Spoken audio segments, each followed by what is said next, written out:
everybody? It's Dustin, and joined here by my co-host Lucas, and welcome to the newest edition of the One Lane Road Podcast. Hey, everybody. What's going on? How's baby Camden doing this week? He ain't done good at all. We bragged on Camden too much, I believe. Yeah. And he's been fussy and ain't wanting to sleep ever since. I told you back Yeah. in May to get ready to get your sleep, and Oh, yeah, I should have. Should have listened. Poor little Camden. Poor Camden, but boy, poor Kara. This kid ain't slept in like 3 days. so not poor Lucas. You're not getting up and contributing. Well, I'm trying, but poor Kara won't let me. Oh, really? No, she won't. She wants to do it. Do you know how I know this is your first kid as opposed to your second kid? Tell me. Because when I was 22 and we had Waylon, Mm-hmm. and she would be like, "Oh, I got it, honey. I got it." Mm-hmm. And now, and I'm a heavy sleeper, and I don't hear a lot or anything. So I don't hear Bayless waking up. Yeah. And I wake up the second time when I go, she goes, "I can't get any damn help around here." Right. That's when I jump up. Right. And I help then. I'm like, "What do you want me to do, honey? I'll help Yeah. you. Just go back to sleep." I was like, "Do you wake me up?" You wake me up and tell me to go back to sleep? Yeah. What kind of sense does that make? But they want help with the second one. So do you ever have the second one, you're like, it won't be I've been as easy? trying to cook. You know, I've been trying to come in and cook a little bit. Yeah. Try to change as many diapers as I can every time I hear him Mhm. blow one out. And boy, he can sure blow one out. Every time I hear that, I try to jump up and change it.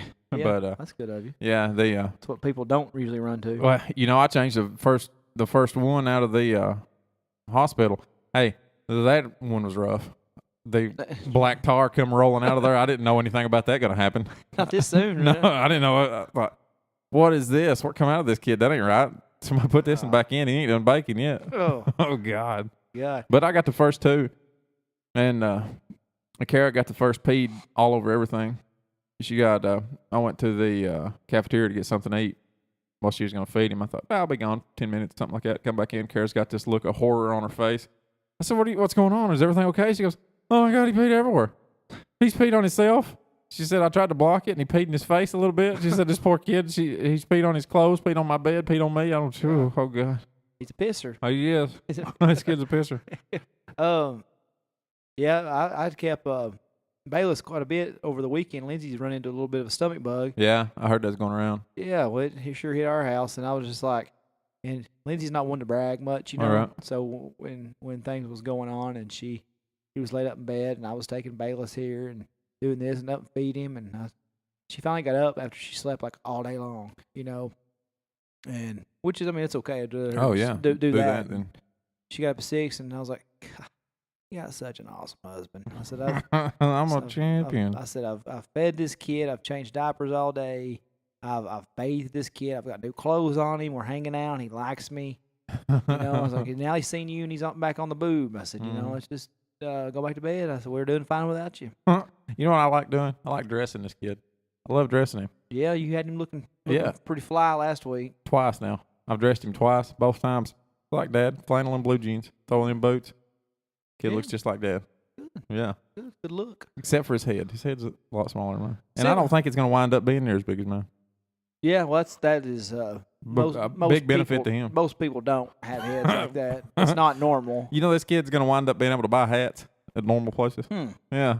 I don't know what that's like. Buy glasses that don't say fat heads on them.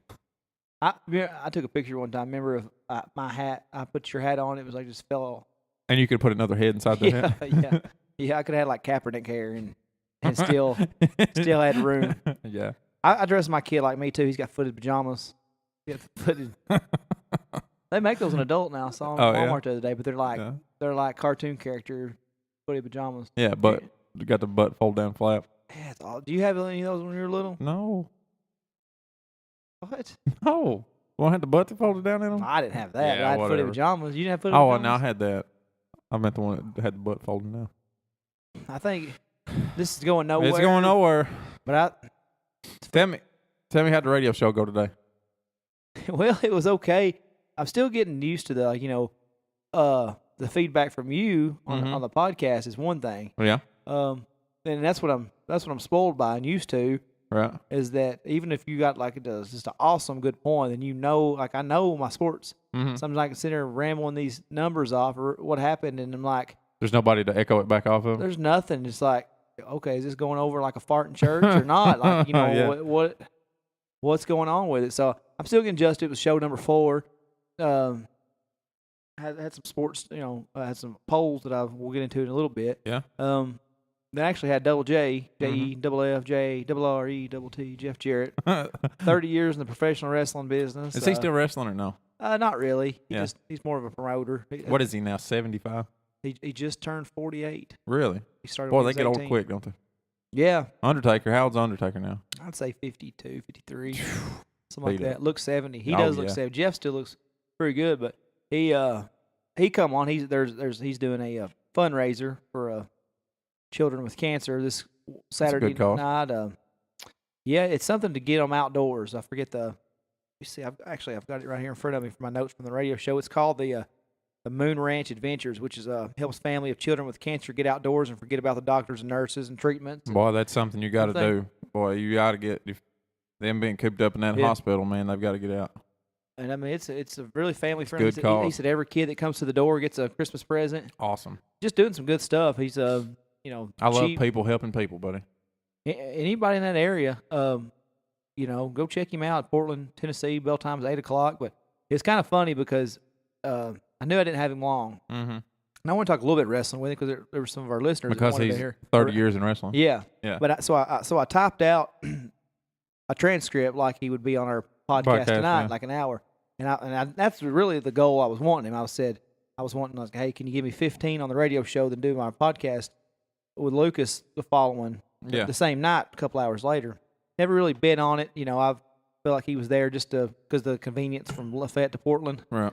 So we had talked Preds and Titans earlier in the show, so I just kind of segued in with that with him, and I know he's a big fan of both, so yeah, he gave that, and then like boom, ran right into his charity. I was Yeah. like, well, maybe he don't want to talk wrestling, so I tried to backtrack a couple times, and I'm not ashamed to tell this just because it's so funny, Yeah. and I don't think he meant it in a negative way, Right. but he texted me while we're on the phone and said, hey, let's wrap it up.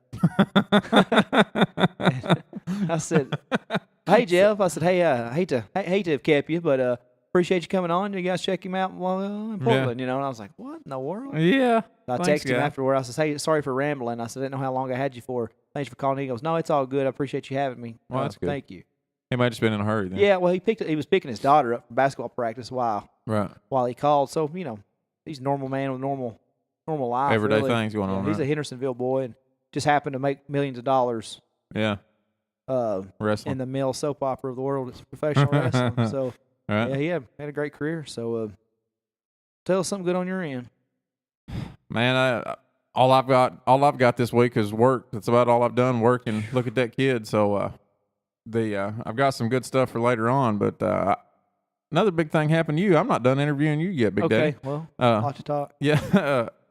You got a new job, did you? Yeah, well, it's a New position. new position. Yeah. Moving from preventative maintenance manager, fancy way of saying I keep tools and parts ordered. Exciting new role coming up. Sales and marketing associate. Yeah. Be working in sales with some of the top salesmen at Tutco there. Nice. So yeah, it starts a couple weeks from now. December 19th is actually the effective date. Now whether we actually go in that day, Yeah.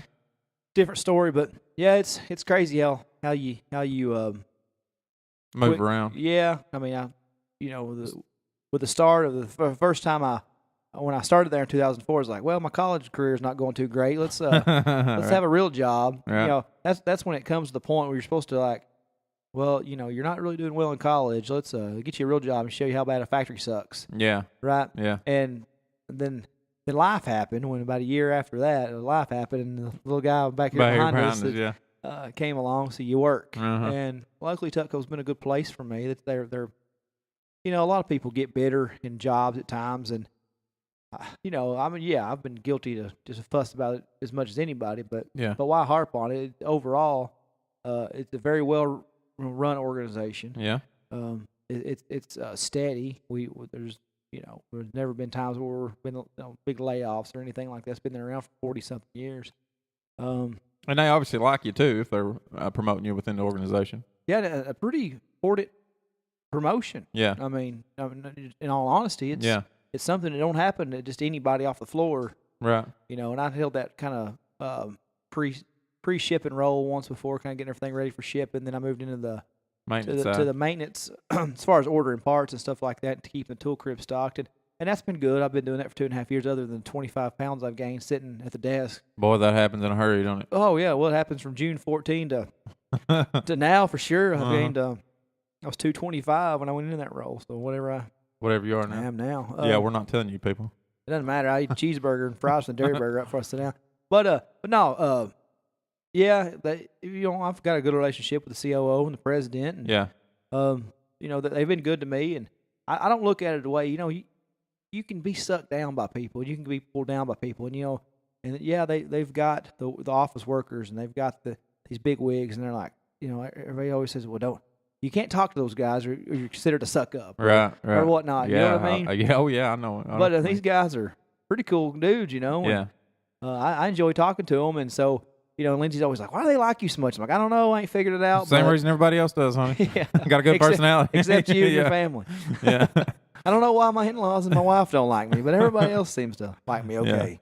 And something else that I guess having the kid is kind of taught me is that everybody was a baby at some point in time, right? So I was sitting there looking at him, holding him the other day and thinking, and this is pretty philosophical stuff, but everybody was a baby at some point in time, and everybody grows up, and everybody's just built by their surroundings. And so, I was trying to think of what Camden's going to be like at some point in time. He's going to change from this little baby sitting there and pooping and peeing in my lap to a grown up that's, working at Von L or something, And so, no matter what position somebody's made it into, they were a kid at some point in time too. So, everybody's just a person. So, yeah. And do you know how many times that I've actually heard in the last 2 days since I got this promotion, like, well, I used to try to straighten you out when you was pretty wild little young kid, and you come in with all these supervisors and stuff that have helped me along the way. Yeah.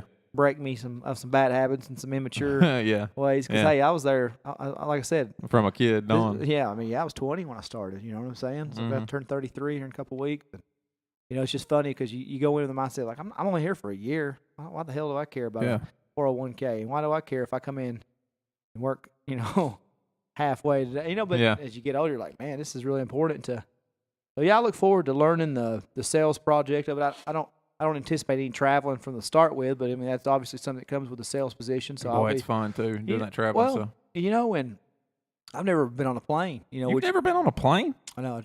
I do all mine in a car. As much as you've never been on an airplane. It's hard to believe, man. That's crazy. I love an airplane. As soon as you get ready to get a second ticket, I'll go with you. Yeah, I don't care where we're going. Well, I love road trips and plane trips. Well, what's fun is we have plants in Mexico and China, and I really look forward to hopefully getting to make those. You're not going to look forward to that China airplane flight. I'll just go ahead and tell you. Because it's long flight. Oh yeah, it's so long. Probably like 13 hours. Oh well. Yeah. Well, probably over there it's not. I would imagine. I would imagine you'd fly east. I don't know that for a fact. I would say you'd fly east whenever you go to China the first time, depending on which side of China it's on. You may fly west. If you fly west, good luck for forever over there.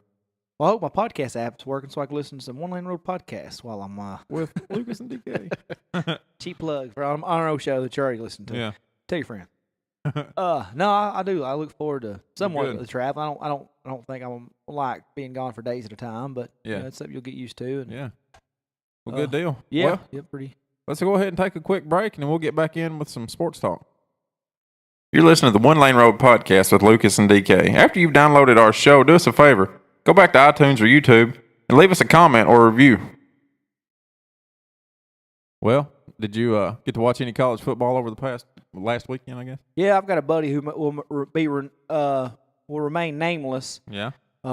Because of his high stature and good looks. Yeah. But he was a fan of either, I will say, A, Florida, or B, Alabama. Yeah. And every time we play, he every time one of those teams plays, I go to his house, and it's a big game, and he takes care of me. Right. Food. Yeah. Beverage. Yeah. So yeah. check on that trip to see my buddy last week. Yeah. And, I got to check out the Florida game. It wasn't much of a game. Alabama was just another level, man. Alabama, that game was ridiculous, man. Everybody was talking about how good that freshman quarterback was, but you don't have to be good when you've got when you've got 5 deep racehorses like running past you. All you got to do is pick the biggest guy that's running the fastest and put the ball in his hand and let him run over everybody downfield. Yeah. And you know what's crazy about Alabama? Sorry, is how they recruit, because man, they can just go. I mean, it's like a whole nother 3 guys sit down, it's like 3 new beasts come in. And same thing with the draft. I mean, they'll draft 5 to 10 players every year to the NFL draft. They'll lose that many. Then it's like boom, boom, next up. Yeah. Well, I mean, they like I was saying, they roll 5 deep on the bench. I mean, every position's got 4 people behind them. And Nick Saban's obviously a beast. And Yeah. I don't know if I said Saban or Saban, but Saban's who I meant. But Yeah. even when he was at LSU, I mean, they dominated at LSU. I don't think he did very well when he coached. Who did he coach? Florida? He coached in the NFL for a little bit. You may be thinking about Saban was in NFL for a minute. I can't remember who he coached. But anyway, I don't think he did too well up there. I think his style of play really just lends itself very, very well, obviously, to and there's several coaches that found that out. You know, Steve Spurrier coached in the NFL, and he didn't do very well. yeah, for sure. I got to stop doing that. The only one that's really equated, got any success is Pete Carroll, who coached at USC and obviously won a Super Bowl with the Seahawks. But so that set the it's kind of just the appetizer for the weekend. And of course, Sunday morning they had the announcement for the Final Four for the semifinals of the national championship. And of course, you really, it's hard to get those right. Yeah. The top 4 teams, it's hard to. He coached Miami Dolphins. He did coach the Miami Dolphins. Yeah, 2005, 2006. That's right. Yeah. 2006. Obviously, I didn't remember that as well as I remember Spurrier a lot more than I do Saban. I don't know why I knew anything you did about sport. That was weird. Pretty awesome. Yeah. I like it. That's 1 to 1,000. You should host a radio show. Yeah, that would be fantastic, wouldn't it? I'm going to tell everybody that Nick Saban coached the Miami Dolphins for a year. Yeah, that's the only thing I've got for you, kids. No, Lucas does know some sports. You throw some old school stuff. That's about all I've got. It's all old stuff. Because old stuff's the best stuff. Well, that's for whatever reason, when something comes in my head, it don't come back out. I just remember that old stuff. The old stuff is just so much better. It seems like whether it's just music or sports or Playboy magazines or anything, the old stuff is the best stuff. Well, who we got in the Final Four? Ohio State, Alabama, Clemson, and kind of the surprise one was Washington. Yeah, a lot of people thought Michigan might sneak in there. A lot of people thought Penn State might sneak in, but now why did Penn State not make it over Washington? Well, they had 2 losses. Penn State did, but if you look at it, at the body of work there, they beat Ohio State. They won the Big Ten championship. But I guess it was I don't remember who their first loss was or one of their losses, but they had like a 39-point loss to Michigan. Yeah. I don't know. I mean, Washington. I mean, they won the Pac-12 conference, and I guess had a pretty good season. I don't keep up with Washington. So right now it's going to be Clemson's going to play Ohio State. Yeah. In the what was it? It's the PlayStation Fiesta Bowl. Fiesta Bowl, and then Alabama's going to play Washington. The Chick-fil-A Peach Bowl. And Alabama's obviously going to win that game. Alabama's going to win all of it. But who you got on the other side? I think Ohio State will beat Clemson. I know. I think they will. Yeah. I'm not sure. I think it's completely irrelevant because I think Alabama's just coming. Yeah, Alabama's going to take it for sure. I guess it's really who's going to win that bowl game, right? That's really the only relevant thing because the coach will wind up getting a big bonus. Right. The only big thing from that. And you know who I'll be cheering for is probably not Alabama. I think that's going to be a little self-defeating. Yes and no, but stop me if we covered this on the podcast last week. I remember talking about this last week, but I don't know if it was on this show or not. I don't like that if you're a Big Ten fan, if you're a Michigan fan per se, I've got a good friend's Michigan fan, and he hates Ohio State 364 days out of the year. Yeah. And then if Alabama and Ohio State end up playing, I guarantee he'll say, well, I'm going to go for Ohio State because it's Big Ten. It's representing the Big Ten. I'm like, dude, no. You hate Ohio State all the time. You're right. Why? He's like, well, it makes it look like our conference is better than SEC. He's like, I get so sick of hearing SEC. I said, yeah, because it's a superior conference. Yeah. Hey, maybe not this year. A lot of teams in the SEC had a down year. I mean, kind of SEC still going to win that BCS Bowl. I don't know why I had so much trouble with that. Well, you got to sound it out sometimes. Yeah. But I mean, yeah, they're the top dog's still superior. But overall, pretty mediocre year. And you got the Big Ten guys: Michigan, Ohio State, Penn State, Wisconsin was in there for a little while in the run-in. I mean, something like 5 deep on pretty legit contenders this year. Mm-hmm. Let them have their fun. But that's my point, though. Like, as you all you guys know that listen to this show, diehard Titans fan. Mm-hmm. If it comes down to the AFC Championship game and it's the Patriots and the Colts or the Patriots and the Texans, Mm-hmm. the winner goes to the Super Bowl, as sick as I am of seeing Tom Brady in the Super Bowl, I'm still going to cheer for the man in Uggs over anybody that the Titans play twice a year and keep us out of the playoffs. Like, if I hate the Colts like I do, and if I hate the Texans like I do, I'll be damned if I'm going to cheer for them in the playoffs, no matter what the situation is. Right. So There it is. I don't like it. I don't like that people get cute like that in the playoffs. And then UT's going to made it to a bowl game. They're going to play Nebraska down in Nashville. That's what I'm calling the Adam Choate Bowl. Yeah. I think Adam's comment was, come on, UT, beat them. That way I don't have to hear about it in Nebraska for the next year. Yeah, I'd say it'd be a hard spot to be in. It'd be a UT fan in. I'd say Nebraska would be a hard spot to be in first place. What the hell's in Nebraska? Adam Choate. Adam's toting a bookstore is all I know. Yeah, well, Some corn. Yeah, I don't even know if the bookstore's still there anymore. He's at Voodoo Box now. But Oh, yeah. I didn't know that. Yeah, I mean, realistically, I don't think UT's going to win that game either. I mean, not if they're going to let Vanderbilt beat them this late in the year, they're not going to. I don't know much about Nebraska, honestly. I hadn't known anything about Nebraska since Lawrence Phillips played there when I was 11. I don't know. Literally, I have no idea about Nebraska. I haven't, honestly, sorry. Like I do a podcast and a radio show both in the week. I've done no research on this for both these shows to be sports oriented. I've done little or no research on this. Well, I think Butch Jones's career hinges a lot on how well they finish the year out right here. Yeah, and I'm not even sure next season hinges. I think he's safe for next season just because I don't think they want to go through a change yet. This early. I don't think so, man. But him winning or him making it to a bowl game was pretty big for him. Right, he got a big bonus, I believe. It's what the hearsay is, that he got a big bonus for making it to the bowl game. Yeah, I think this bowl game is I mean, I think it's a letdown for Tennessee fans because it went from being a 10-11 season win to playing for the SEC championship in Atlanta versus Alabama, and hopefully being in that Final Four. And that was the goal, and that was the dreams of most Vols fans. So to fall all the way down to the Music City Bowl in Nashville. Yeah. And I'm really surprised that they put them in Nashville. I went about 4 or 5 years ago when they were there against North Carolina. Mm-hmm. And, yeah, they have a great following, but Nashville really doesn't attract that many more business opportunities and money-making opportunities because you're driving. A lot of people are driving back from Nashville to Knoxville. Yeah. Not everybody's going to spend that hotel money. Yeah. So it was kind of odd that it's kind of far, but it's not that far where you couldn't do it. Yeah. When you're looking at $400 or $500 hotel prices in Nashville, it's like, okay, I think I'll drive back. Yeah, I'm just gonna head back up to. But Nashville, I mean, shouldn't matter. I mean, to them, from a business strategy, I'm like, well, it doesn't make a lot of sense because it's so close. You could bring in teams from other places that'll travel well. Yeah.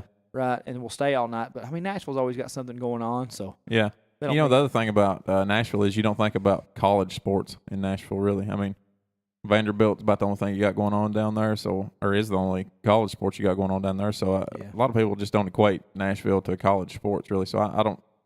I get why they brought them down there because it's it's a draw to some degree. But I don't know, Nashville people, if it's not UT, they're really just not that into it. Well, but I don't know, man. They're really into Vanderbilt, and I mean Vanderbilt has diehard people down in there. I've met four. I've met 4 big Vanderbilt people in my whole life. Well. Yeah, and I work with 2 of them right now. And it's funny, like, I've been on social media for years, and you know how many anchor downs that I've heard in the last 10 years? How many I heard last Saturday or 2 Saturdays ago? Like, okay, we're proud to be yeah. But a lot of people just like beating UT, but and also don't tell Andrew Meadows that Belmont's not a big market down there. Is that where he's at? Yeah. Yeah. Yeah. Well, so good luck to you down there. But sure get that checked out before next week. I know, man. Yeah. Goodness, I've been hacking for days. Yeah. But what about Lane Kiffin? Lane Kiffin's got a lot of NFL heat coming up to him right now, don't he? Every year somebody wants Lane Kiffin, whether it's a college offensive coordinator job or NFL coordinator job or a head coaching job somewhere. Mm-hmm. He's a hot name every year, and whether he makes the move, he's making a lot of money to be Saban's assistant. But my favorite thing that happened this year in college football, Nick Saban just crawling his ass right there on the sidelines. That was so good. Yeah, I think everybody. I think Nick Saban become a fan favorite in Tennessee, in the Vols fans' household for 20 seconds. Yeah, Yeah. Yeah, Daniel Tosh is Doppelganger there. Did I pronounce that word right?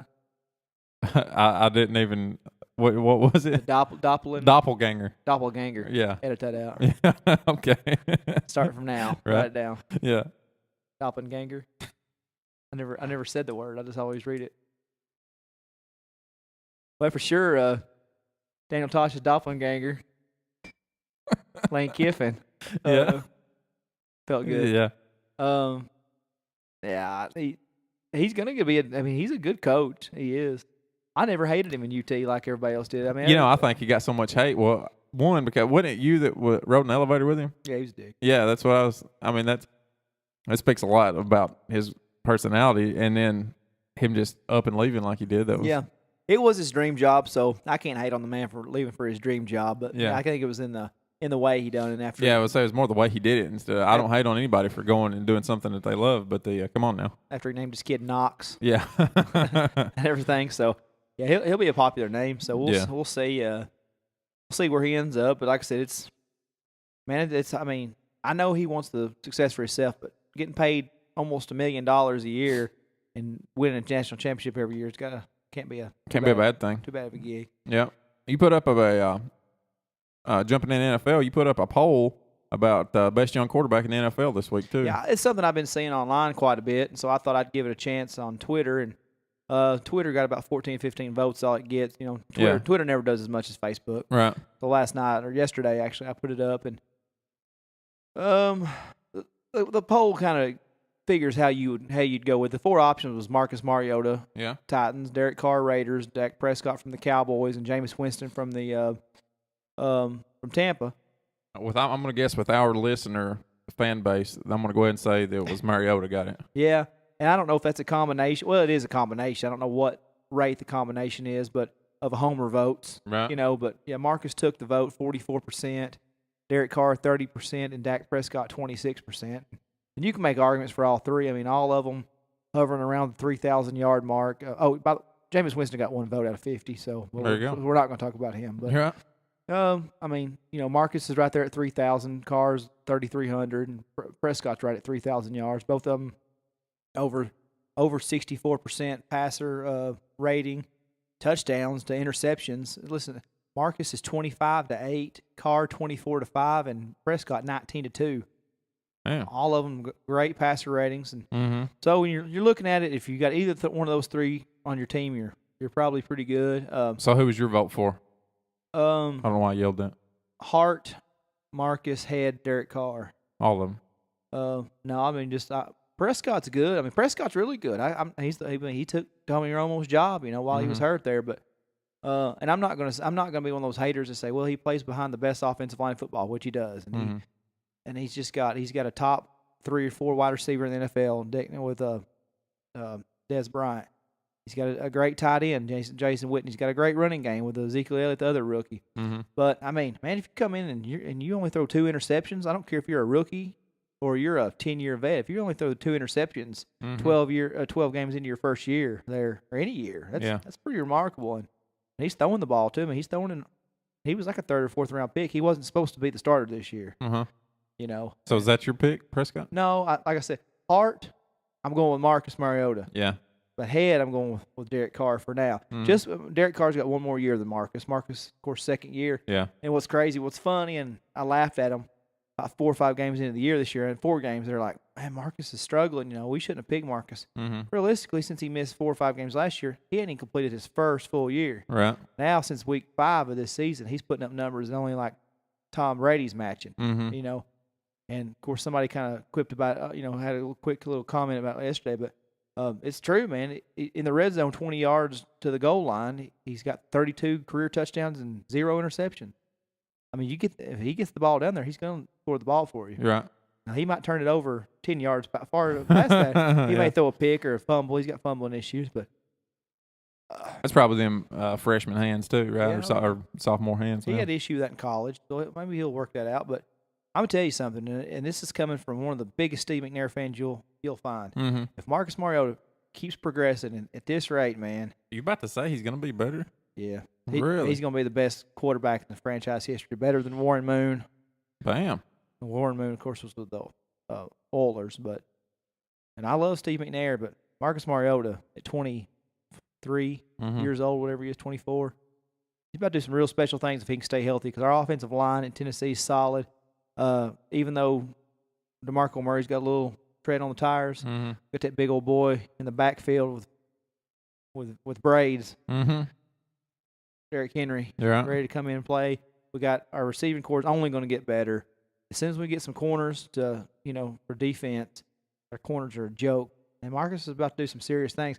But right now, if I had to pick one game, Derek Carr for the Raiders, he was a late-round pick because his brother was the first-round pick years ago. His brother had just an atrocious career. I mean, just awful. I mean, he went to the Texans when they were young, and it's an awful career. And it kind of goes to saying, like, I could see why people would think he was going to suck like his brother did. Right.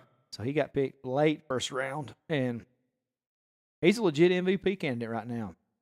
Raiders 10-2, I think. They've had like 5 come from behind victories. How are they going to do whenever they get to Las Vegas, you think? I hope they don't go to Las Vegas. I think they're going now. I think that somebody's There's a lot of money pulling them over there right now. There's an NHL game franchise going. And, I don't know. I'll tell you what, Reggie McKenzie from UT, he's the general manager at Oakland. Man, they're putting together a stacked squad out there. I mean, it's really impressive what they're doing. Well, they've needed a squad for a few years now. It used to be like where the careers went to die, Yeah. But hey, man, if I think Carr is a legit MVP, and I think if they voted today, he'd probably be the MVP of the NFL. Bam, there you go. If Marcus Mariota had 3 more wins, he'd be in the conversation. Marcus Mariota will win an MVP in the next 3 or 4 years. There it is. Write it down. Write that down. Underline it. Put it in bold. Send it to your mama. What about the NBA there? You had another poll, did you? And I like polls. You're a poll guy. It took off and went to Facebook, but long story short, we'll keep it somewhat condensed to it. It was like, who would you start your NBA franchise with? Yeah. I put the 4 choices at Anthony Davis from New Orleans Pelicans, Russell Westbrook from the Oklahoma City Thunder, LeBron James obviously from the Cavs, and Steph Curry from the Warriors. And those were the 4 options. Then also I said on Facebook, if you want to go ahead and write in a vote or comment a vote, just go ahead and throw in a name. And I tell you what, I complained to our listener, Ring/Dre. I said, NBA is such a joke right now that you only got 2 or 3 championship contenders. That's 4 Durant left. Right. He said, yeah, but the NBA is full of exciting superstars. I'm like, who? Tell me who. After I looked at his list and after I looked some more, man, it's crazy how many. A lot of really good players out there. Yeah, Anthony Davis won the vote, 35%. LeBron didn't win. LeBron come in 3rd. Russell Westbrook 16%, and LeBron at 12%. I think if the poll said, who do you have for one series or who do you have for one game, LeBron, but where he's 31, 32, getting a little long in the tooth when you've been playing since you're 18. Not only that, he's at this point he's got a lot of baggage with him, right? He's really running his mouth quite a bit right now, right? Don't get me started on that. Yeah, and Lucas is referring to the posse comment about 3 to 4 weeks ago that's come into relevance again tonight. The Cavs playing in the Knicks. Yeah. We all know that Phil likes to smoke a little bit, or back in the good old days. And Nick Gray said it the best. Our friend Nick. Okay. Long story short.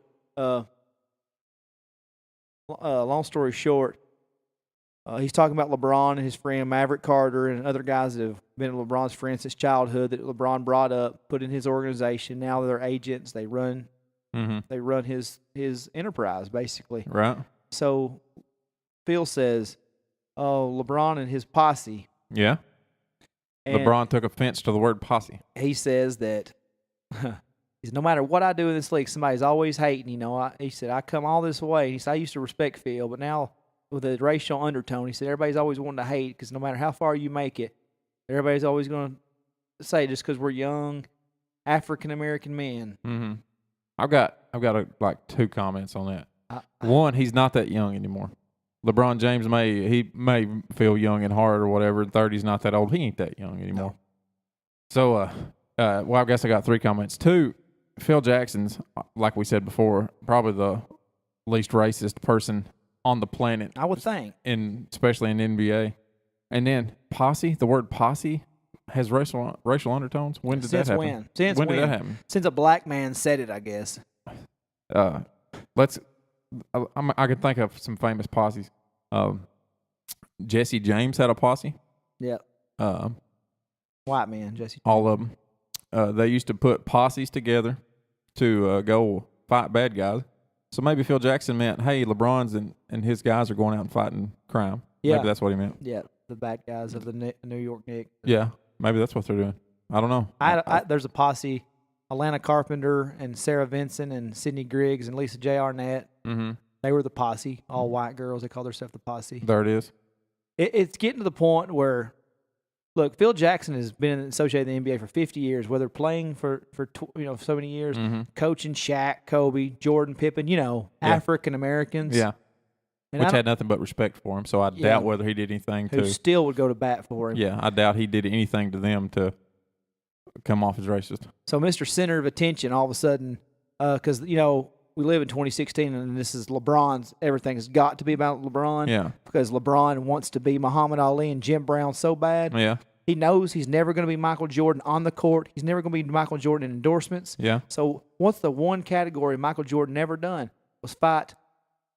He's never a social activist for African Americans. Michael Jordan was smart enough to know to stay out of that and to build his brand to, being the billionaire he is. Yeah. But now LeBron says, we don't have that in the black community. We don't have that in the black community. He said, so now we're going to call out a 70-year-old stoner for being a racist, for the word posse. Well, if you're offended, LeBron, why don't you call Sir Mix-a-Lot and tell him that you're offended by the song My Posse's on Broadway from 1988. And that's all it was. Nick Gray said it best, is that Phil Jackson just trying to be that cool dad, that says the word that's no longer cool. Yeah, right. And in his mind, he's still relevant because probably the last time he had a conversation with anybody, that's probably the word they were using at that point in time. Yeah. Good thing he didn't say crew or homies. Yeah. Or God.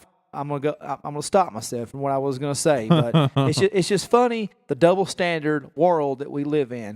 That LeBron and his buddies probably jokingly, in mild conversation, call each other. Yeah, throw it out all the time, and then all the time they want to throw somebody under the bus for it. For the word posse. Yeah.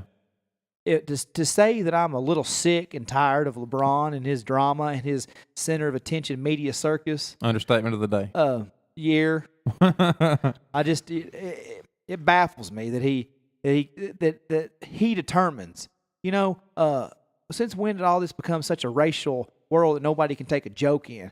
As white people, my favorite brand of comedy is straight African American black comedy. And what do? They say hillbilly, cracker.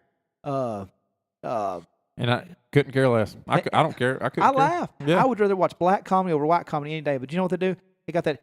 Hey, man, old stone now. Hey, Tommy, go. Come on, Tom. Come on. And they got that white voice they use to make fun of white people. You know what? It's hilarious. I laugh every time. I laugh every time. Every time. But let a white comedian try to pull the same stunt. Oh, yeah. You can't say the word posse anymore. Yeah. Shut up, LeBron. And I wouldn't take LeBron. I wouldn't. And Carmelo took up for him, and he works for Phil Jackson. I wouldn't pick Carmelo if he was on my 3-on-3 basketball league, Cane Creek. You'd never get to shoot. Well, I don't shoot with anybody I've ever played with. From high school to Cane Creek with them other boys. I never shot. But who would you pick? Me? If I was going to put anybody, it'd be Steph Curry, probably. Yeah, and he only got 10% of the votes, which is that's kind of ridiculous. I think he's going to turn out to be one of the best shooters in NBA history, and so I don't know why you wouldn't put that guy on the team. I was surprised. I think he was a little young last year, and I think that's probably what happened. He kind of broke down with all the pressure, but I think he's going to come back and be better for that pressure that he did, and I think Steph Curry's probably the best one on that list right now. And of course Russell Westbrook, 6 triple-doubles in a row. Average. Here, I'll give you some numbers real quick. Anthony Davis, who topped the list, which is weird because big men are kind of a dying breed. Yeah. He's averaging 32 points, 11 rebounds, and 3 blocks. Well, if he's averaging 30-something points, he's not a traditional big man like Shaq was. He's not going down there and banging around not in this era of basketball. Shaq averaged that, back when they could bang. And Westbrook's averaging a triple-double, man. 31 points, 11 rebounds, 11 assists. Bam. LeBron doing his numbers, 24, 7, and 9. Kevin Durant, Kevin Durant had one vote in all this, and he's averaging 27 points, 8 rebounds, 5 assists, 1.5 steals, and 2 blocks almost. So, and there's a lot of exciting players. Kristaps Porzingis, James Harden, Giannis, I can't pronounce his last name, Damian Lillard, Kawhi Leonard, Karl Anthony Towns, Klay Thompson. I mean, Take a stab at that last name for me. Giannis, Antetokounmpo. Say it again, Waylon. Antetokounmpo. Antetokounmpo. Well, That, ladies and gentlemen, is our third voice for the night. That's Mr. Waylon Kennedy himself. Yeah. He's going to be our correspondent for the game that's actually going on right here after we blasted LeBron for the last few minutes. LeBron's actually playing right now, and Waylon been over here watching the game. How's it going, buddy? Cavs are up by 20. playing the Knicks. Mm-hmm. Knicks haven't been good in 20 years. I was your age last time the Knicks were good. So you're telling what you're doing this weekend. I'm going to Memphis to watch the Warriors versus the Grizzlies. And tell them who you're not a fan of. The Warriors, Or the Grizzlies.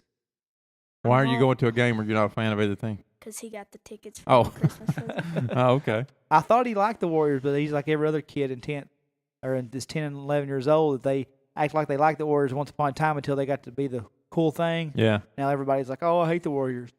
Well, Well, who's the only reason why I like the Warriors, I wanted them to win in the conference finals so LeBron can get his rematch and win. Sam? So your daddy just sit over here talked about LeBron that you wasn't even over here. And LeBron, I was talking bad about your idol LeBron. Mm-hmm. So is LeBron your favorite player? Mm, So how's he doing over there in the game right now? Don't know. You wasn't even watching, was you? almost a double-double. Almost double already. In your opinion, is LeBron James as good as Tyreek Key? I don't know. Maybe. Maybe. Probably a little bit right now at this level. But Yeah. I'd rather watch Tyreek. Tyreek's not a punk like LeBron is. Who's your second favorite player if you had to pick a second favorite player? MJ. Michael Jordan. I don't know who that is. Michael. Oh, Michael Jordan, yeah. Current, and that's cool and all, because he's the greatest player of all time. But who, like a current player, who would you say a current player would be? Like, who would your vote for be here? Anthony Davis, Russell Westbrook, LeBron James, Steph Curry. If you're going to start a team, who are you starting it with? Steph Curry. Why not Steph Curry? Because he can't go inside without.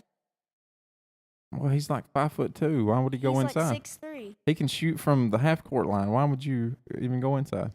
Because 3-point line, you have to think of something.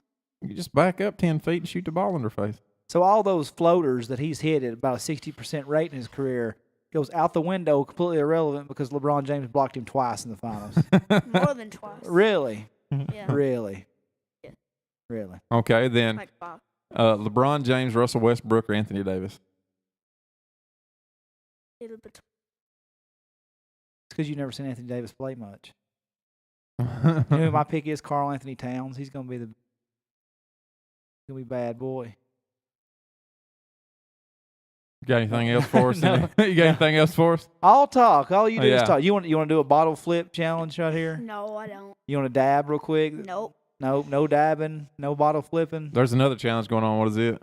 Mannequin. Yeah, the mannequin challenge. You Yeah. want to do a mannequin for us? No. That's my favorite. I think the mannequin challenge is really cool. No, it's not. I love it. I love a mannequin challenge. Yeah. All right, Waylon. So we'll Get back over there and watch that game so you can come back and be a correspondent for us. For sure, don't pull that extension cord out of the wall. do not. Waylon's always wanting to talk on here. And you get him over here and he freezes up just a little bit, old buddy. Yeah. But, Well, another person you brought up right there was Tyreek Key. Had Clay County played again the other night. yeah, I just seen. Little rough, wasn't it? Yeah, I just seen Braden Moss and his parents there at the Dairy Burger before I come here. They were up 35-3 to start the game last night. Oof. This was after they beat them. Tyreek outscored Red Bull and himself at Red Bull, and they won 101-37. Is that what that Yeah. scoreboard I sent you said? Yeah. Tyreek didn't play. They took him out with 2 minutes to go in the third, I think Rob said. 37. Now, he's got to average 47 points, is it, to break the record? 40. 40 points. So, with taking that game out, can he still get there? I don't know. I don't know how many. I mean, I guess He's going to have to drop 80 points one night. God, that'd be awesome. Yeah. I guess he could score 260, so he's going to have to get on that ball. I don't know. I have to look at. I don't know what the record is. Mhm. Well, I don't know what Tyreek's got. I know he just passed 2,000. First of this season. Uh-huh. I mean, that's you're looking at a 30-year-old record with Joey Cole. I mean, Yeah. Joey can still go in the gym right now and get buckets. I mean, he Just can. drop Man, him on he it. can. I see him hit a game winner from about 30 feet at alumni game just a few years ago. I mean, he's still Joey Cole, but Kind of the big game for me is they get to play Macon County coming up here pretty soon. that's gonna be huge, man. That'll be a big game. I'd like to go see that one with Seth playing Seth. them. Yeah.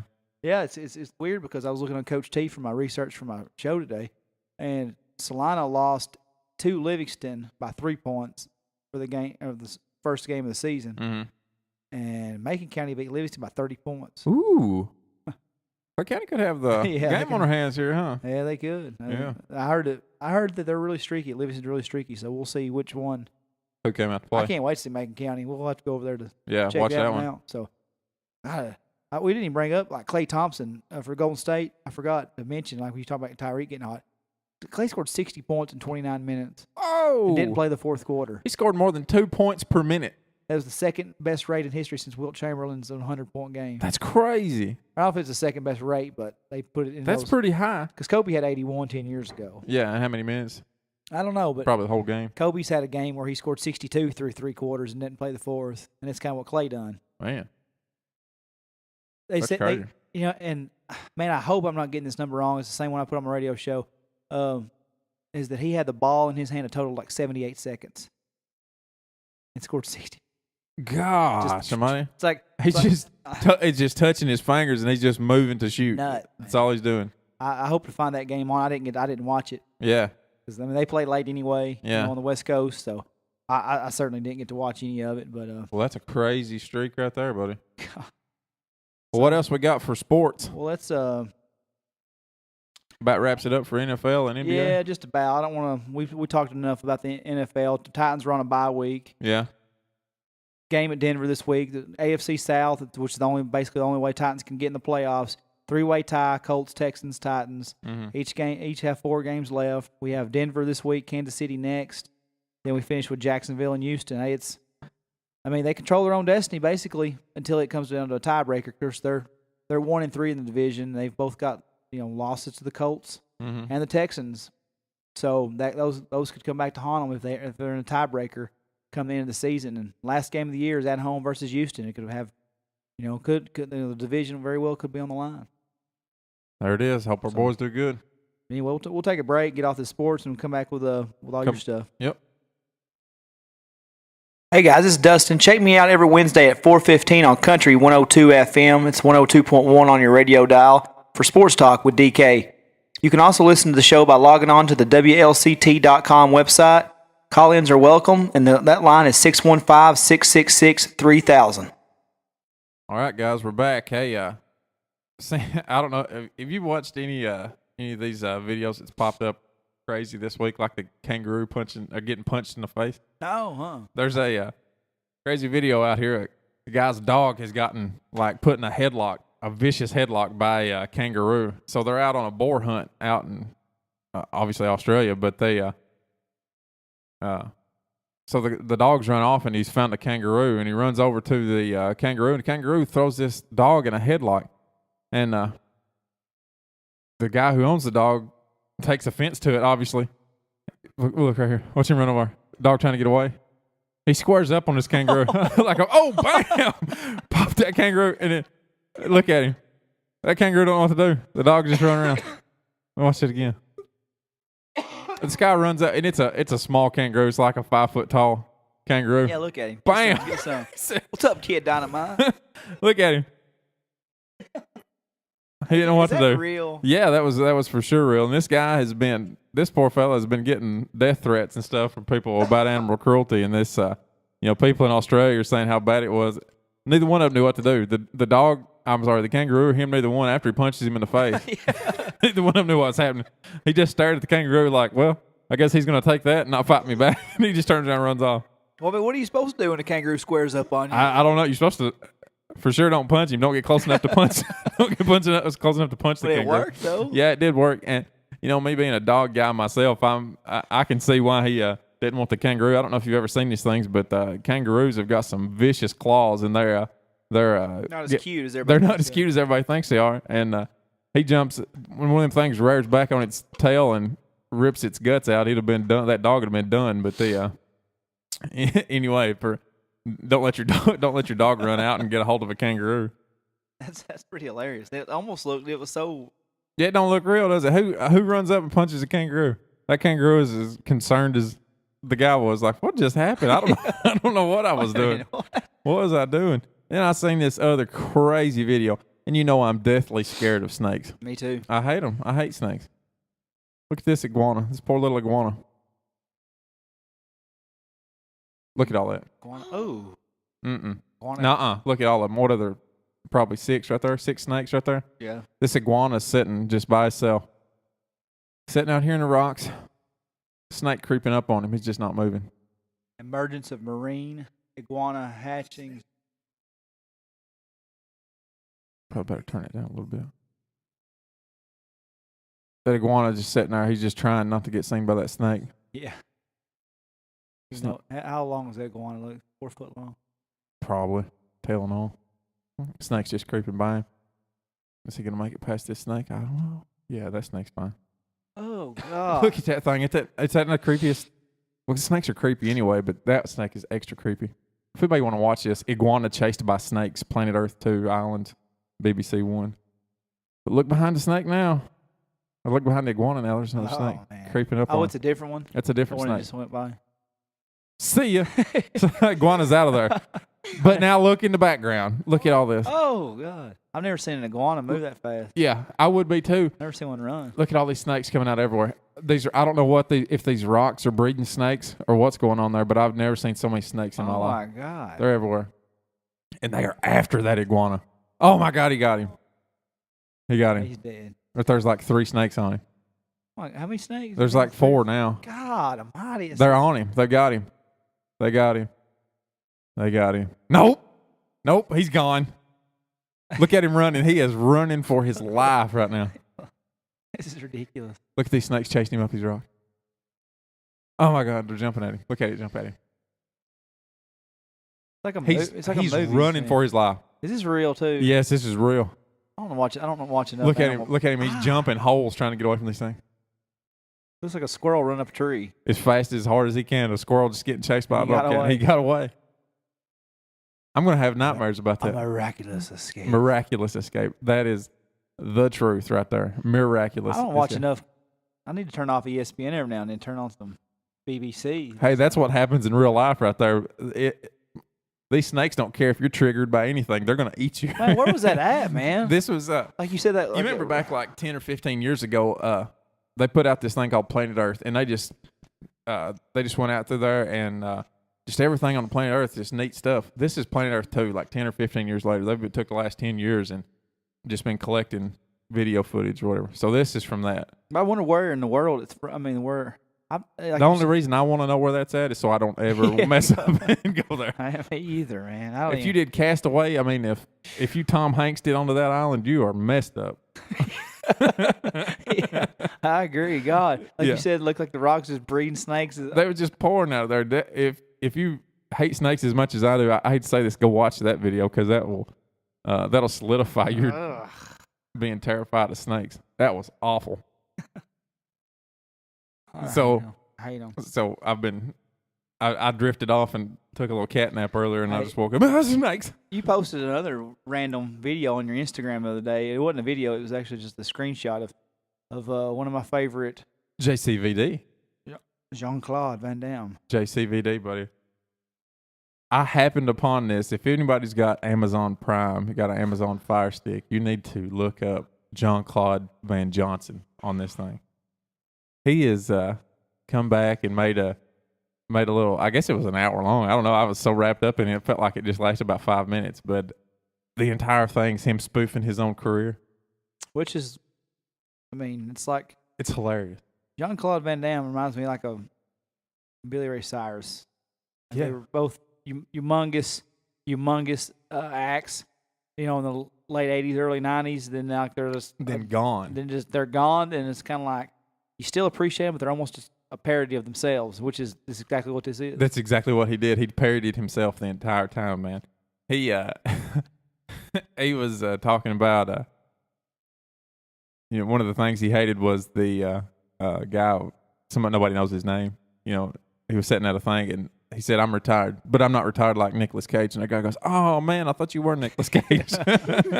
Hey man, and that's the reality of all these guys that were stars back then. That Yeah. they can get mixed up with so many different other people. That I always felt bad for Corey Feldman and Corey Haim. They Which one of them still around right now has got Corey's Angels? Corey Feldman's alive, Yeah. and he says that Corey Haim was molested by a Hollywood producer, and nobody's ever spoke up against it since the 80s because they were afraid they'd lose their spot in Hollywood. And Yeah. like now, apparently there's a big research investigation going on about trying to find out who that producer or other star. They said it's an A-lister, so maybe it's an actual.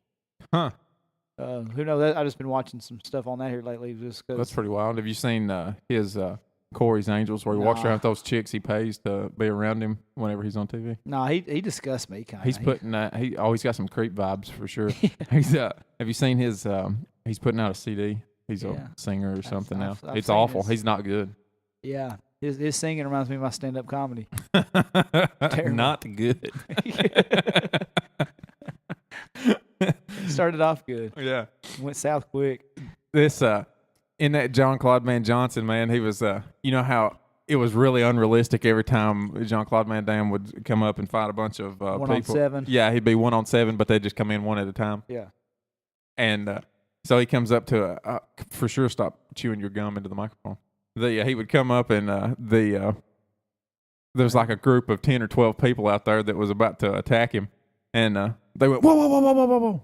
We better go one at a time. It makes more sense that way. So they sent everybody in one at a time. And I don't know, man. The whole thing was good. He did a parody of an awful movie that like what stars will get now. He had to do an action remake of Huck Finn on there, which is the screenshot that I took was him being Huck Finn. It was hilarious. And shout out to Tate Fletcher, the big scary bearded guy that comes popping in every time you need a scary bearded guy. They put Tate Fletcher on it, so here he come in, and he screams, "Daddy's home!" It's hilarious. And then he punches Jean-Claude Van Damme in the face a little later on. He said, "Oh man, I'm sorry, I thought you were gonna duck." Poor old John Claude. Yeah, Whatever makes $1. 20 whatever years. makes $1, man. But unfortunately, that was from August. They just had one video, one show. So I mean, it ain't gonna take a lot of your time to watch it. I don't know if that was just a pilot and they was testing it out, and I may be the only person that watched it, but it's hilarious. And Kickboxer and Bloodsport were my movies, man. I loved them until I watch them now. And Time Cop too, buddy. Ooh, that's bad.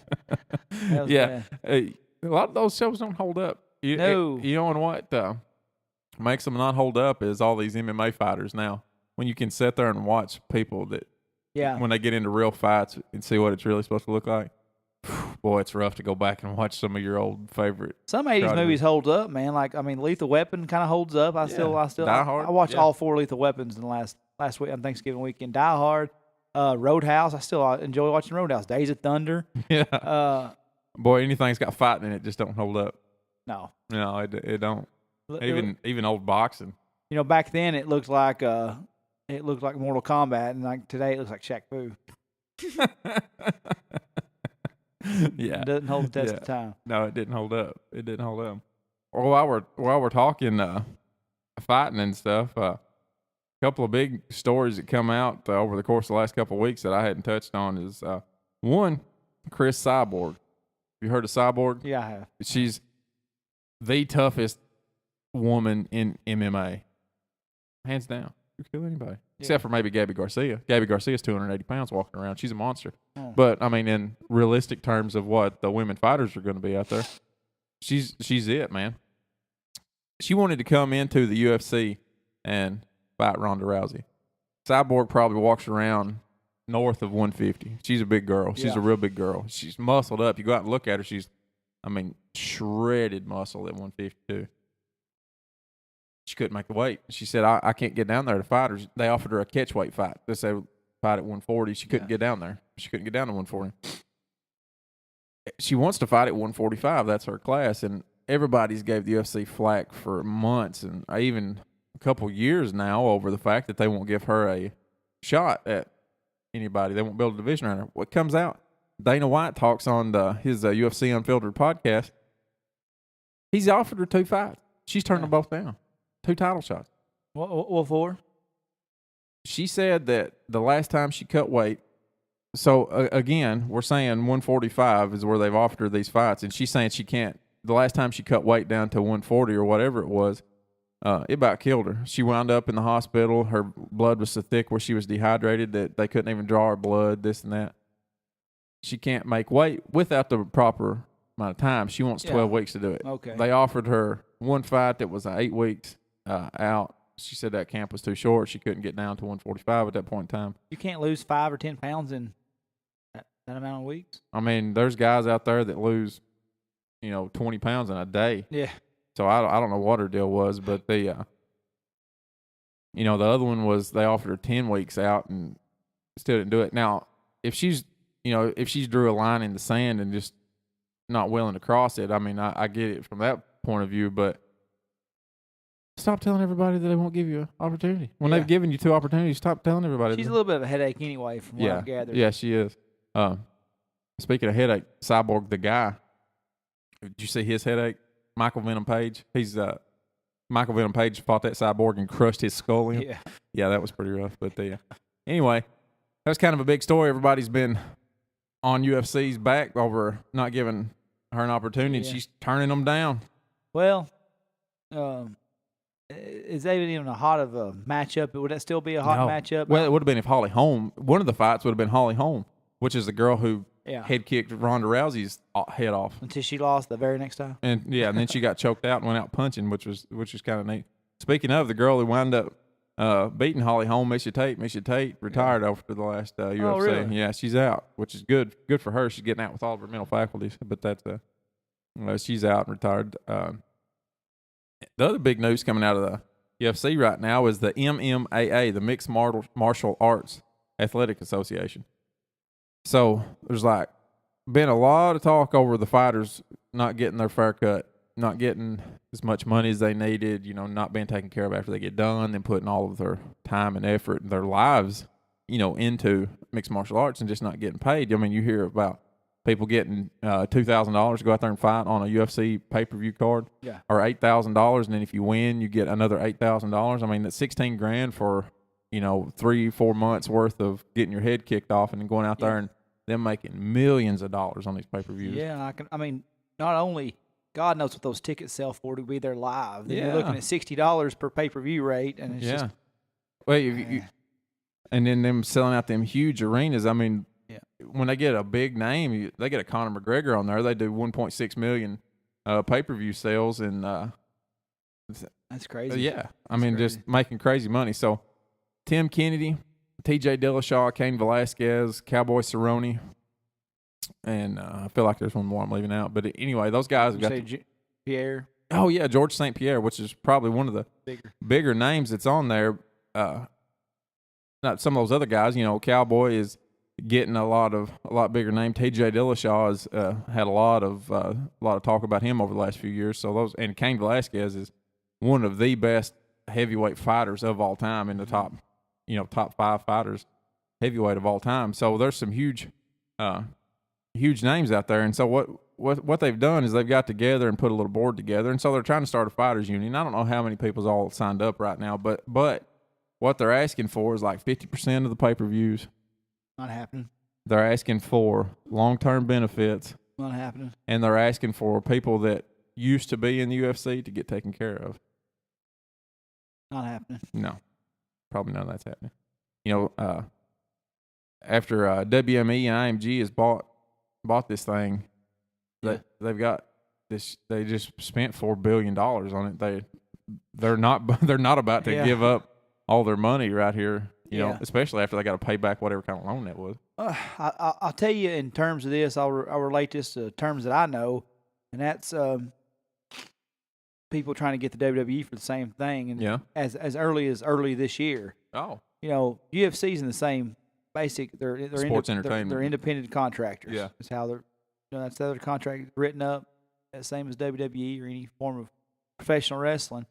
And you had a huge group earlier this year, former wrestlers that are trying to get taken care of for past not steroid. Yeah. CTE. All Yeah, that. CTE, concussions. Yeah. Everything else that or their body's broken down from taking some pain pills that said that they had to take because it become part of their daily regimen because their body hurts so bad. Mm-hmm. And then, basically, being out on the road and having to pay for all their own expenses all these years too, Yeah. Uh-huh. But And traveling 300 days a year. yeah, I mean, now it's, probably, you're probably on the road, 220, 230, but Mm-hmm. back when we were watching, we were younger with Hogan and Warrior and those guys. Those guys were traveling 330 days a year. Might be home for Christmas. Working double shots on Sundays, 2 different towns. You had tours going. I mean, constant, nonstop. And those guys, that's why they don't live to be very, because they were all on something. Yeah. And they had to be. Because That's what people paid for. yeah, I mean, your adrenaline's so high at the end of the night, you have to take something to get you down. Mm-hmm. And then the next morning you're still down when you wake up, so you have to take something to bring you up. Yeah. So these wrestlers were speedballing for years and years. And I mean, but long story short, going back in the UFC, I mean, it's a novel idea, and I mean, God, these guys deserve some sort of They do. And this is the first really legitimate shot that they've had at it. yeah. They've talked about it a few times, but there's actually some big names behind it this time. Well, and I think that lineup is a much more credible lineup than what any wrestling group. And there was probably 40 or 50 guys that tried to sue Vince and get back pay for damages through CTE and stuff like that. But Uh-huh. at the end of the day, man, whether it's professional wrestling or UFC, mixed martial arts of any sort, it is what it is, and you know what you're getting yourself into. Yeah. I mean, that's what you signed up for, right? Yeah, I mean, I feel bad for the guys. Don't get me wrong. I feel bad for a guy that's 50-year-old. They don't know their whereabouts half the time. Yeah. I mean, it's real, especially in UFC. But I mean, wrestling has the same effect sometimes. Those guys get concussion just as bad as any other sport. Well, yeah, and predetermined or not. the other thing about WWE is you don't see anybody in the UFC go 30 foot in the air and come off on a table. Yeah. Nobody does that. Yeah. I always like Jim Ross's quote on that. Yeah. And there's somebody sitting at home being a smart ass saying, well, they know how to fall. Hey, man, you fall through a ladder from 20 feet. Yeah, it don't matter how well you know how to do it. It's still going to hurt. Off a ladder, I should say, instead of not through a ladder. But Yeah. long day, man, long Yeah. week. Yeah. Ah, You've done a lot of talking today. yeah. Yeah. But- Well, some news that I just read up before this, and I'll get off these guys in just a minute, but the MMAA got a cease and desist demand from lawyers that's in a UFC antitrust lawsuit right now. So there's a group that went together, and they're trying to do the same thing, but only they're wanting to jump in, grab the money, and jump out. Yeah. And these same lawyers that sent them the cease and desist letter tried to get in with them earlier whenever they did that. But these lawyers weren't about what they were about. So these guys want to jump in there, and they want this to be something perpetual. They want it to be for fighters now and forever. These lawyers that sent them the cease and desist letter, they're wanting to jump in, get a big payout. They're going to take 33% of it, and they're going to be gone. Yeah. So they told them, no, we're not doing that, which good for them. They got some good lawyers on their side too. Yeah. And, some good fighters in there. So I hope everything works out for them. Somebody definitely need to do this, and they finally got some horsepower behind it. So Tim Kennedy's a monster. Cowboy Cerrone's a monster. Dana White is real close with Cowboy Cerrone. So that was he even said on his podcast, UFC Unfiltered, how if there was one of those guys out there that really shocked him, that was Cowboy Cerrone. Because Cerrone gets done with a fight and texts Dana, when's my next fight? Yeah. He's always about fighting, ready to fight at any point in time. So That's probably left. left a little bad taste in his Yeah. mouth. That may not wind up too well for old Cerrone there. I'd say not. Yeah. While we're talking about WWE, and I'm like to talk about Trump too, but Trump picked Linda McMahon to lead the Small Business Administration. I read that also, and she, I think she was trying to get a little higher place up in the cabinet that position. But Yeah. she's been really aspiring for politics for several years. She ran for something up in Connecticut. She ran for senator in Connecticut in Senator. 2010, 2012. Yeah, she. I'd say She put some money behind that. Those 2 Senate runs too, about $100 million worth. she sure did. Yeah. She stole. I think she sold her stock, in her family business. Even she tried to remove herself so far from the wrestling business when she was running for Senate. I mean, she's and another thing, the McMahon family, and the Trump family. I mean, they go back Way back. years. I mean, WrestleMania 4 and 5 was held at Trump Plaza in Atlantic City. Donald Trump sitting, front row, and he's been on several episodes of Raw. He was on a match in WrestleMania 23 back in 2007. He's in the WWE Hall of Fame. Yeah, he's in the celebrity wing of the Hall of Fame. So that still surprised me, but good for Linda. That's what she's pretty passionate about. She really is a. Yeah, she's a business person for sure. She's being the co-founder of WWE. It's worth $1.5 billion. So I mean, she definitely knows some business in there, and she obviously does a lot of the business work for them. Yeah, she was. I can't remember what all roles she held. She was the CEO, I know, for real life of World Wrestling Entertainment there and out of Stanford. And there's a reason.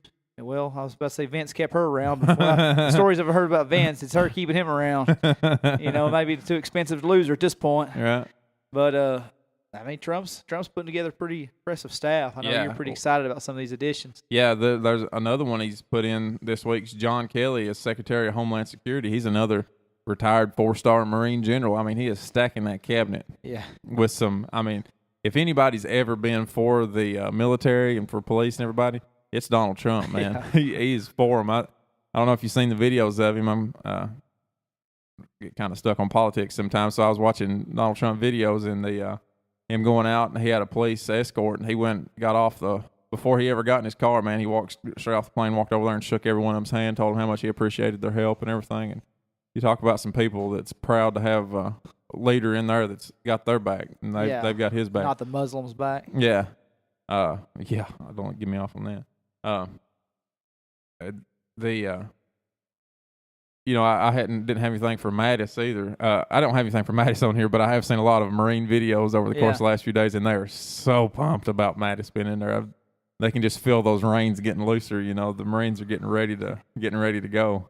We'll have to ask Chris Boone about that. See what he feels about that. I'm sure he has an opinion on that. Yeah, these Marines aren't calling him the Secretary of Defense; they're calling him the Secretary of War. Yeah. Well, after those quotes you read on him last week, I can see that. So, yeah. Pretty impressive cabinet he's putting together. Yeah, and John Kelly, he's no slouch himself. He served from 1970 to 1972, and then he went off and went to school, and he come back in 76 and served from 76 to 2016. I mean, he saw time in the Persian Gulf, Desert Storm, and Iraq. So I mean, he's got everything big that's happened since he's been in there. He's been in the middle of it. Well, I mean, everybody can say what they want to about Trump, but he's doing some pretty positive things. Yeah. As far as you're a real American. Yeah. With real beliefs and not some. Well, that's your department, and I might get ugly. There's one not little controversial, but one thing he's done here over the last week is he canceled a Boeing airplane. They was getting ready to make a new airplane for Air Force One. He canceled it. It wouldn't have been for him; it would have been in 2020. But he canceled that contract because it was a $3.2 billion contract for that airplane. Yeah. And he said, I don't know why. He said his quote was, "I want to make money, but not that much money." Yeah. He couldn't see where all that's at. Now, Air Force One, the airplane that they use for Air Force One, it's a 747, but it's not a regular 747. It's got the skin of a 747 on it, but that's about it. Yeah. It's got 4,000 square foot of open space in it. It's got a gym. It's got offices for him and some other people on it, and it's like 3 levels tall. It's got anti-missile defense systems on it. It's got dual power supplies in it, and I don't know about $3.2 billion. It's even got even if somebody set off an electromagnetic pulse device, it couldn't take down that airplane. It'll take down every other airplane but that one. It's got defense against EMP. I mean, it's a pretty sophisticated airplane. So I mean, he said his airplane's better. in every way than it. And I'm sure it's pretty neat. I'm sure his airplane's pretty cool. It's probably Yeah. decked out, pimped out on the inside. It ain't got missile defense on it. No, no. He also made a stir this week with the Carrier Corporation. Yeah. He was supposed to save 1,100 jobs, and I think it's only saved about 730, but there's 730 people that still got jobs. Exactly. Yeah. You know, and the other thing about him canceling this that he's took a little flack over this week was he was with a Japanese businessman. Literally, right as that news was coming out, they were coming out of their meeting. He was coming out of that meeting with a Japanese businessman. He's dedicated $50 million or, something ridiculous to put back into the American economy to make jobs and this and that. But, some of the flack he took over that was that's a businessman we're trying to get involved with, another businessman we're trying to get involved with to do something, and what is how close were his ties, and, is he going to dump money into anything that is going to directly benefit Trump when he comes out, or what's he going to do? But anyway, he's doing some good things right now. A lot of people are hating on him, but he's doing some good things. Some exciting and interesting things. Anyway, if they go well, that he's got some good stuff happening. Listen, he's not even in office yet. Not even in office yet. There you go. There you go. Last thing I've got is today is 75 years since Pearl Harbor happened. Tell everybody that's under 25 what Pearl Harbor is.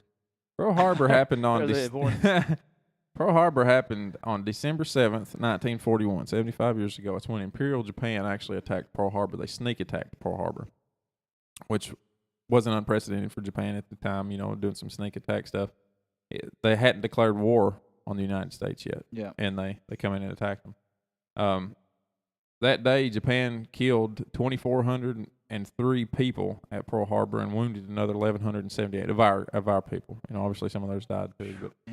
But that's actually what pushed us to declare war on Japan the next day, which drug us into World War II. Yep.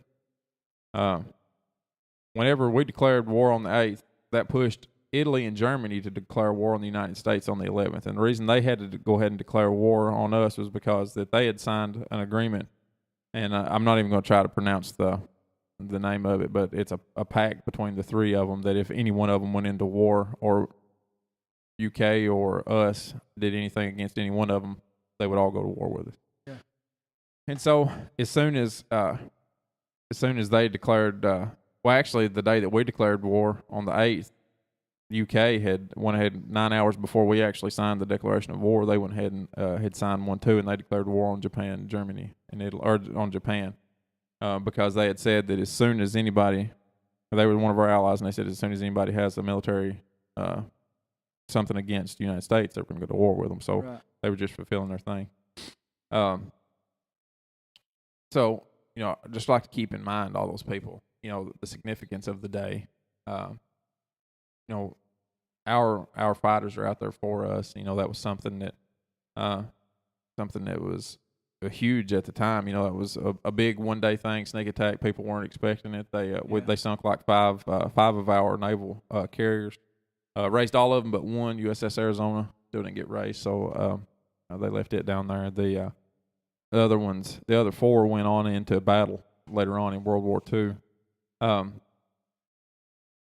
Not only that day, Pearl Harbor was horrible for us, but we had some other places held over towards Japan, the Philippines, Guam, and Wake Island. They all got attacked 7 hours after Pearl Harbor was attacked.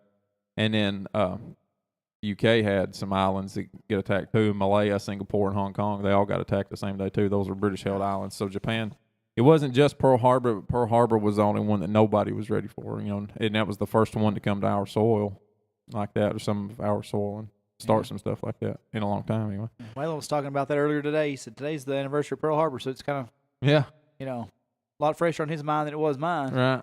So you've done a lot of studying on that too, haven't you? Yeah, it's I'm pretty interested in history, especially military history.